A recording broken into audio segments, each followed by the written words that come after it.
দর্শক আসসালামু আলাইকুম, আশা করি আপনারা সকলে ভালো আছেন। আমি আছি ইসমাইল হোসেন।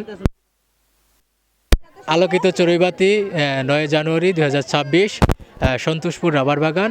তো সকাল ৯টা হতে বিকাল ৫টা পর্যন্ত আজকের আয়োজন। তো এখানে বিভিন্ন দূর দূরান্ত থেকে ফেসবুক গ্রুপের যত আলোকিত সদস্য আছে পরিবারের সবাই কিন্তু কম বেশি এখানে আসছে। তো আমাদের এখানে গণমাধ্যম ব্যক্তি একজন সেলিব্রিটি আছে, তো তার সাথে কথা বলবো। হ্যাঁ, আবু কেমন আছে? আলহামদুলিল্লাহ ভালো আলহামদুলিল্লাহ ভালো আছি। তো আপনি কই আসছি, অনেক আপুরা আছে। স্বাভাবিক জায়গা কোনটা? অস্বাভাবিক জায়গা এরকম আমি কোথাও দেখি নাই, আর আমি পিকনিক এভাবে কোথাও বেশি একটা যাই না।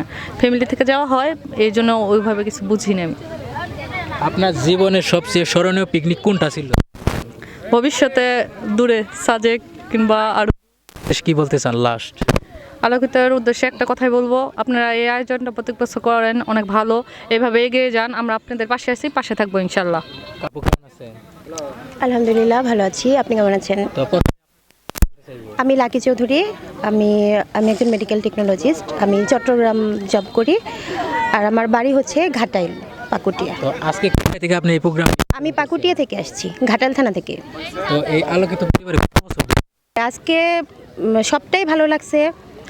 বাসে আসার থেকে নিয়ে এ পর্যন্ত সবটাই ভালো লাগছে। তার মধ্যে হচ্ছে যে ঝুড়িতে বল ফেলাতে আমি ফার্স্ট হয়েছি, এটা আমার সুন্দর একটা অভিজ্ঞতা। এখানে আসার আগে আপনার প্রত্যাশা কি ছিল? পরিবার নিয়ে আসলে আমাদের এক্সপেকটেশন অনেক। আমরা সব সময়ই আছি আলোকিত পরিবারের সাথে। আমি চাইবো ভবিষ্যতেও এরকম পিকনিকের আয়োজন করা হোক। তারপরে যে সামাজিক কাজগুলো আমরা সারা বছর করে থাকি, এভাবে যাতে সবসময় করতে পারি, এটাই প্রত্যাশা। তো আপনাকে অসংখ্য ধন্যবাদ সময় দেওয়ার জন্য। থ্যাংক ইউ সো মাচ আপনাকেও।